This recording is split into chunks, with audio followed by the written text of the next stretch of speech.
Hi, welcome. Thank you for being with us today and joining us for another edition of Insights.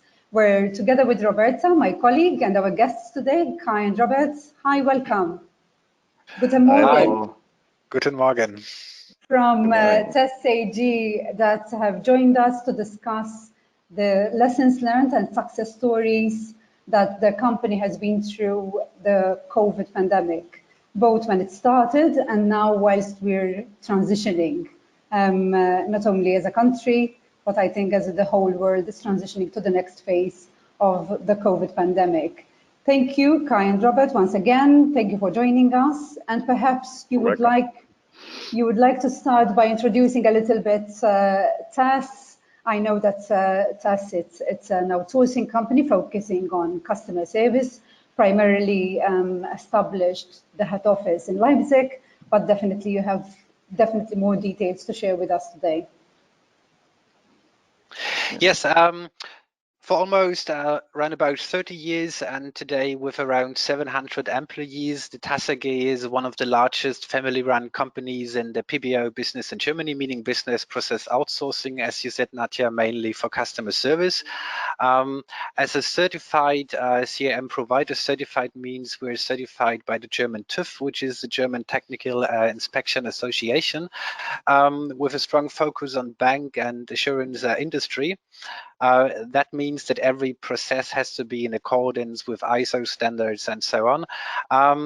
And within that context, our company transformed over the past 5 years, let's say from the classical call center into a CX, customer experience manufacturer. That means we are offering customized and tailored strategies for very excellent customer service nowadays for the entire financial business, including all the fintechs and the ever-growing e-commerce branch. Excellent. Yeah, let me complete. For this change, it was necessary to rethink our entire mindset to be very enabled now to revolutionize the market as a service punk. That's our new second name. And in our current positions, Robert and me have focused new business opportunities. We design new products and new services. And so was this change instigated by the COVID-19 pandemic? No, Kai, you've started this change even beforehand, because the shift in customer service has been long coming, right? Yeah. Indeed, I think that's the initial aspect and the initial context of customer service was about the phone, picking up a call center, as Robert mentioned. Now it's more about not only a contact center, but it's really this omni-channel, all different contacts and the full customer experience. Exactly. Like we are providing. Yeah, we are providing all the technical background, for example, like WhatsApp Business Solution API, being the first in Germany, offering that on a scalable level. And so the classical concept is the customers wants us, as you said, answer calls and mails, but now we're creating how to write those mails, how to calls, which technical setup is the best, and as you said, which are the best channels for the customers to reach out to service. But you're right, this change in transformation was not based on COVID-19. So, and definitely different industries as well, as you've said, not just banking, but not the financial industry, but you had a different myriad of different industries as well, which is interesting.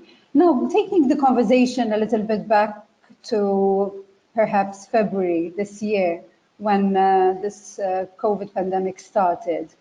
I know that you're quite used, you're not new definitely to home shoring, because obviously the main remit of your business is outsourcing. So definitely I'm pretty sure you have all the redundancies in place and all the technology required in place to ensure the continuity and the business continuity of your own business and your own clients. But it will be interesting for us and the audience, Kai and Robert, to share perhaps what were the challenges you faced, even in an organization and within the context of having a company prepared, so to speak? What were the challenges that you had to face with your employees, with the shifts, with your clients perhaps? What were the challenges that you encountered? Well, for God's sake, our core corporate strategy was no need to be aligned. So COVID had no disruptive effect on our core strategy. The very important step of doing some sort of redefinition to the strategy was done last year. There are annual strategic sessions where the management and the board members come together and always try to have, let's say, a top of the line strategy from the technical perspective, from the demands of the customer, from what is going on into customer research and so on. And of course, as you said, from a BCM perspective. And for everybody's sake, COVID-19 didn't have any effects on the core strategy. Some new opportunities came out, like products or things. And let's say, I guess it was at the end of February, so very early, we had a crisis team installed. With the team, we were developing and specifying tasks for pandemic-related emergency scenarios and procedures. And Kai can say something about it. Yeah, of course. And these measures were immediately shared with our customers.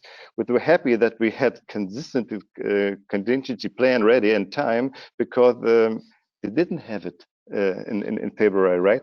And this even more strengthened our status to a secure and reliable service provider and partner. And let me say, some smiled at us, some portrayed us too fearful, because we take a step very early, and we canceled and called off our most important trade fair, the CCW, in the end of February, Yes. But by the end, the board was right and made the very right cautious decisions. I think so. Yeah. I think this is interesting. The fact, I think, that you took very quick action.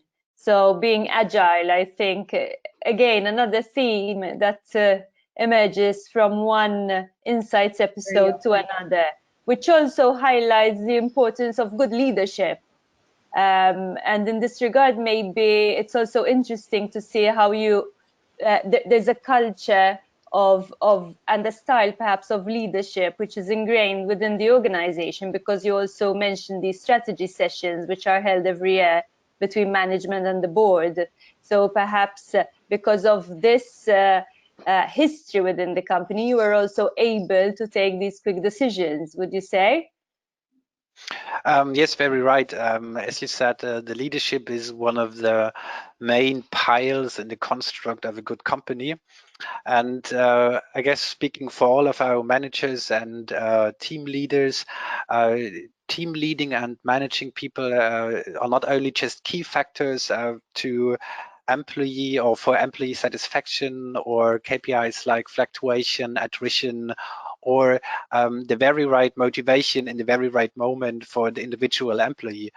And even in a crisis, or even more in a crisis, it's important that all the team leaders and managers are acting, as a tower of strength, as a port in the storm, as a rock in the surf. And there must be strong anchors for the employees, and they have to provide some sort of safety and confidence.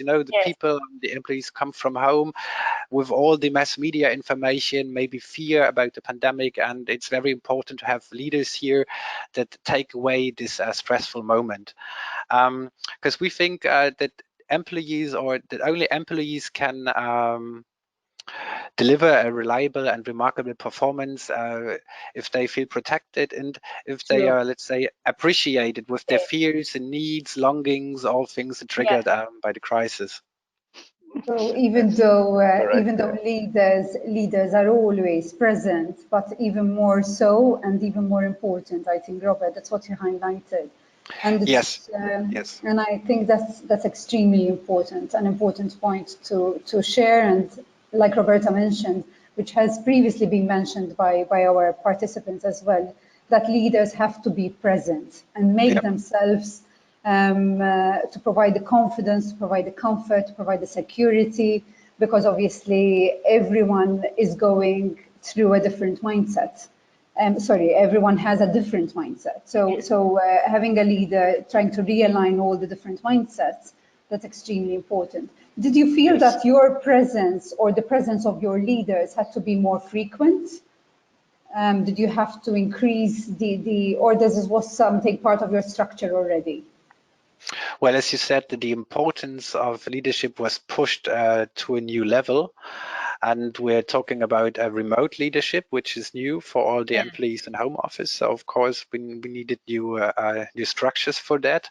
And so the presence or the importance of presence is the same, but presence has to be realized on another way.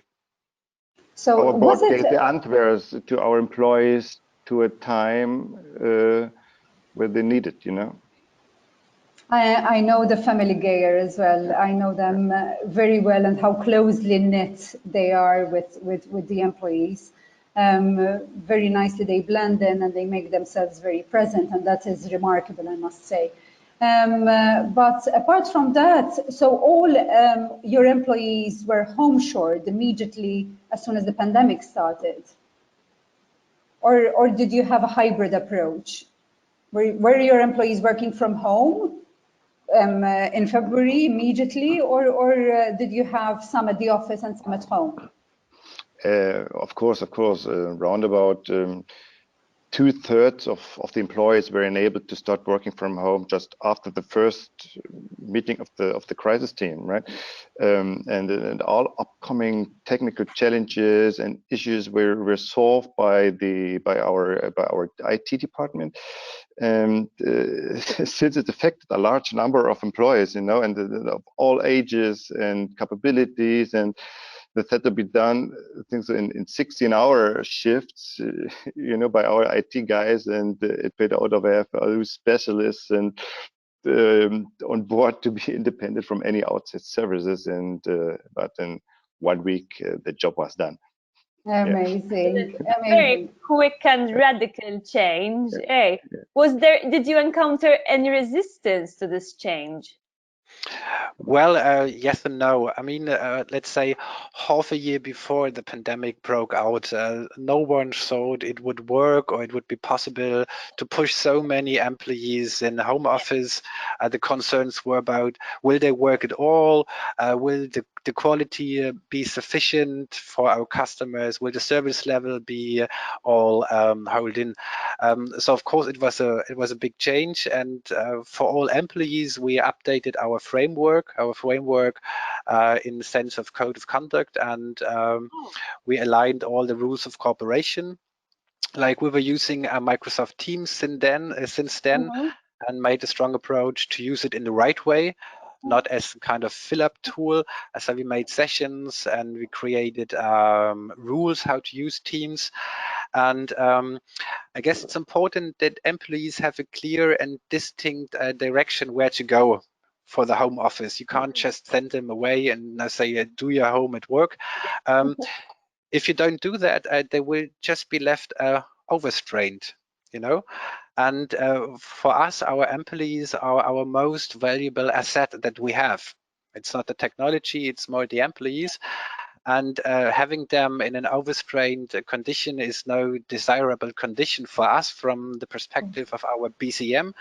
And as you said, we are a family company, of course, also from the perspective of our values that we share all together, and of course to our vision. So it was a major change, but we assisted everybody with all the fears and all the concerns and all the critical thoughts to create a whole framework that works. And of course, you have employees who still find it not amusing to work in home office, but this is the minority. Amazing. Okay, so you're going to retain the home working structure now? Are you looking at retaining this kind of working style from home? Will you retain this business model, this working model? Yeah. Yes, very definitely. Interesting. How many, please remind me the amount of, the number of employees that you have, because I know it was definitely 700. Around about 700. Last time I visited was 450, now it's 700. So that's just about the size of a little village in Gozo, I suppose. Exactly, exactly. So I must admit that's really a remarkable structure to organize and reorganize everything. And it's an interesting comment, Robert, that you mentioned that technology is important, but technology is an enabler at the end of the day. So the human resources aspect, the employees are very important, because without the team, without having a very much aligned team, you wouldn't be able to provide a very good, outstanding service to your clients. And also an interesting comment that Kai, you mentioned a bit earlier, was the opportunity you had to strengthen the relationship with your clients, which I think, as you know, outsourcing hasn't always been viewed in a very good and positive light and historically. So having the opportunity that during crisis, you managed to strengthen, to provide business continuity and a contingency plan for clients, especially those that didn't have it, I think you have taken the opportunity to a very good level, both to strengthen the relationship with your employees, but also with your clients. So I think that's very interesting. But you were going to mention something, Kai, beforehand, and I think I stopped you halfway. Did I? Yeah, absolutely. Let me complete another thing to the question before, that we had to create a new framework, and Robert designed a new concept for remote coachings and remote leaderships, because we didn't have it before, you know. That were the new concepts we needed to manage the new situation. Yeah. Excellent. Yeah. Now, going forward. Yes. What are your views? Now we're transitioning. Different names, different titles, the new normal, the new world, new beginnings. I mean, different taglines. All of it. I think, in a nutshell, what we're trying. The message here is that the whole world kind of was shaken, and in one way or another, each and every industry, in one way or another, was affected. Whether it's a small business, locally focused, whether in Malta, whether in Germany, everyone was affected in one way or another. For TESS AG and the team, looking forward now from this point onwards, what were the opportunities? What are the success stories which you've built upon and you would like to maintain and continue? Remote working was one. What are your plans for the future? Yeah, Robert, do you want to start? Well, let's say if you're about to move, all impacts are less severe as if you stand still as a company. So regardless if there's a crisis going on or not, you have always to rethink or scrutinize your strategy. So as you say, speaking of digital transformation, a lot of companies suffer independent from any pandemic. It's just the view on digital transformation. They're suffering from success. When say 70% of all projects fail, in the sense of doing successfully the transformation, we think the reason for the failure is quite obvious, because it can't be a transformation. Transformation always needs a start and an end, you know, a beginning and the end. But every company, the whole life around the company is permanently evolving. So we're talking about a digital evolution, because this hasn't an end. You know, even if you have installed the latest techniques and technology, from that day on, there will come new techniques and technologies. So you can't finish your transformation at this. So this had a lot to do with mindset. As Kai said before, we're calling ourselves service punks. So we're about to do things, never stop, never standing still. And of course, not going like there's power in 1,000 directions, but having one direction formed by our vision. And we're moving. We don't want to stand still. And I guess this is a learning that made us successful going through the crisis. And this is our approach to other companies. Just do the things, don't stand still, don't wait for the perfect moment or the perfect circumstance. This will never happen. So just move on, start to build up things. Even if you fail, then stand up and try again. Yeah. I think this is really crucial, this idea of having the positive mindset, the can-do attitude, which really, I think, makes a difference between growing a business or breaking a business, would you say? Yes, of course, you need... Kai, you want to say? No, it's your turn. You need to have a positive mindset. You know, it's all about motivation and being a role model for employees, for the business. You know, somehow it's like, you know, the self-fulfilling prophecy. If you think bad things will happen. So if you don't believe in the goals and all the action necessary to achieve the goals, you can't move anything and you will fail.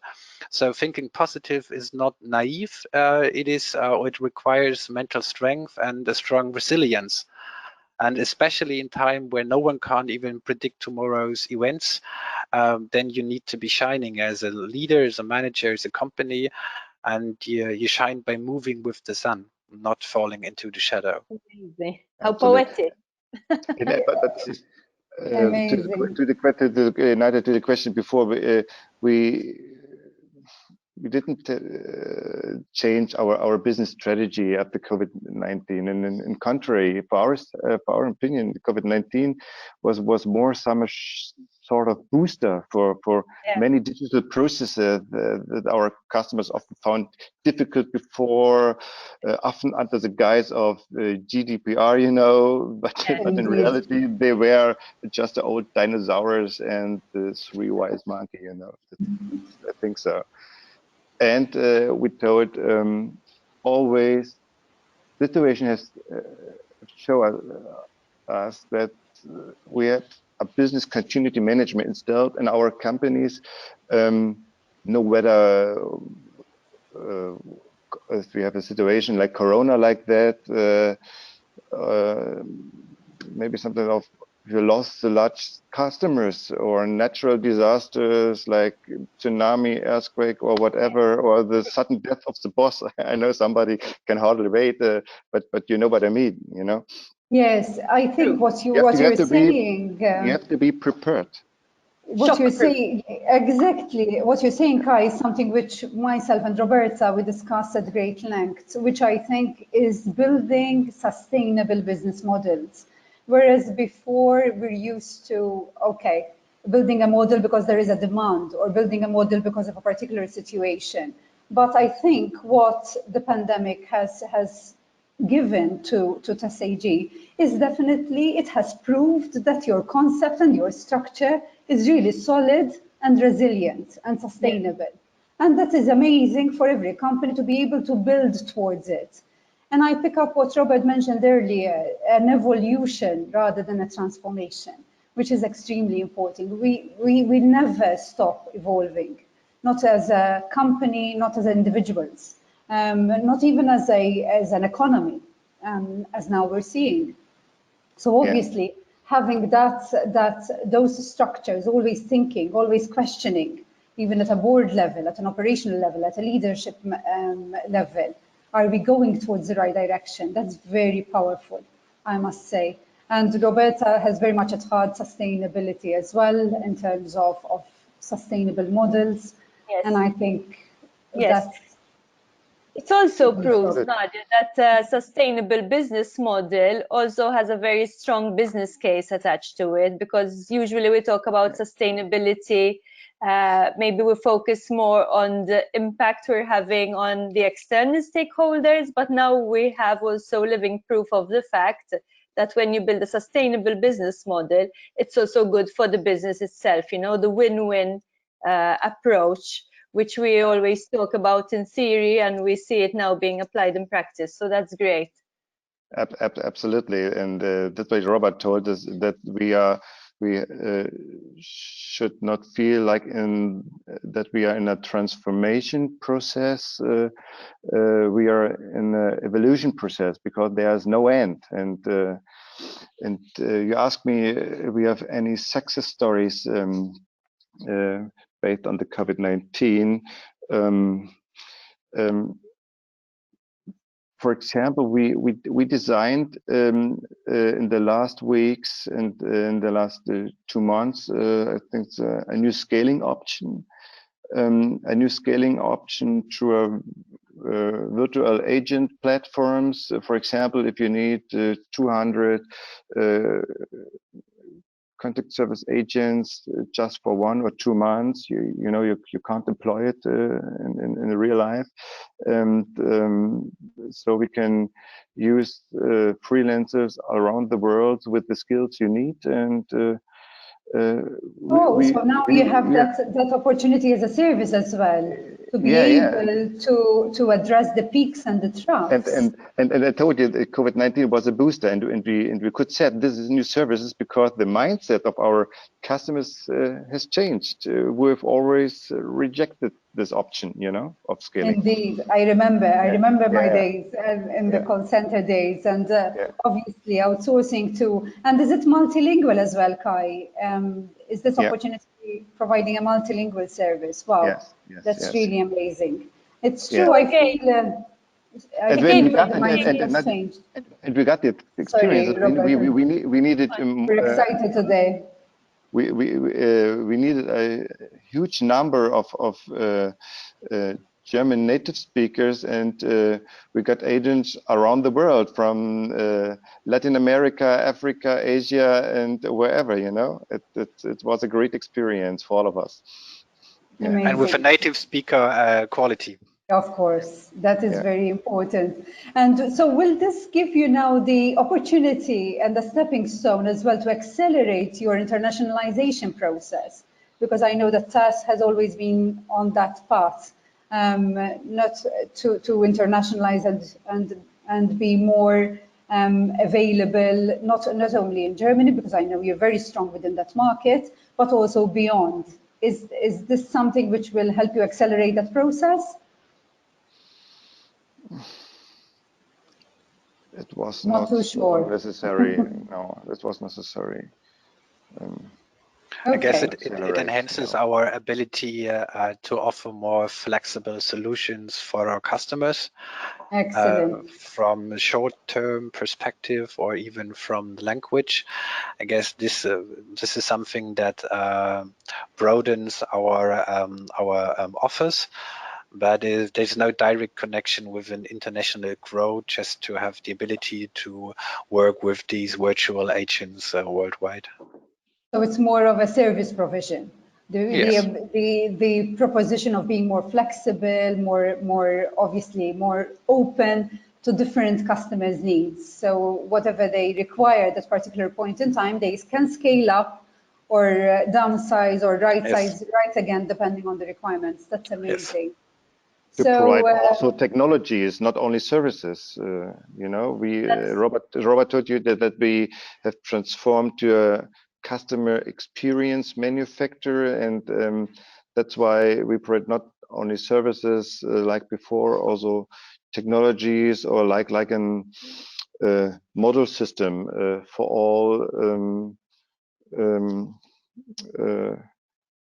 all services the client needs. Are you using more AI transformational applications now from a customer experience point of view? Yes, including AIs. Excellent. Yeah. So there's a lot happening in Robert, I think. Yes, a lot of innovation in terms of processes, in terms of new products, in terms of new technologies. In just 2 or 3 months. That is the absolute amazing thing. Yes. And this is another thing that has emerged today, but also in previous editions, where we see the best innovations happening when people are put under pressure. So I think the Chinese says, in all crises there is a chance. Yeah, totally. totally. Yeah. Obviously not unless you have the right mindset. If you don't have that kind of mindset, if you give in to fear, to pressure, to anxiety, then there's no room for growth, for innovation. So I think that's a deal breaker, totally. Yes, and I guess as you said, we're still talking about people in people in jobs, people doing their business, and I guess regardless if there's a pandemic induced change or just a change by digital evolution, that's quite regardless. There are always two success factors that you need as a company, whether you're in a crisis or you want to have a change. It's two factors in leadership. All employees always need a because, they want and they deserve to understand what's going on, what's happening, what are the reasons of the measures, and what is the background of the decisions that have been made. And the second thing is, speaking about managers and leaders, you need to have very good persons in that, not only being good at the thing that they do, but being good as dealing with people. They need to exude things like sovereignty, structure, courage, and kind of confidence, which is an authentic confidence. Yes, You can't do a change. The emotional intelligence aspect, right? Super important. And if you don't have this, that also leadership comes from the heart.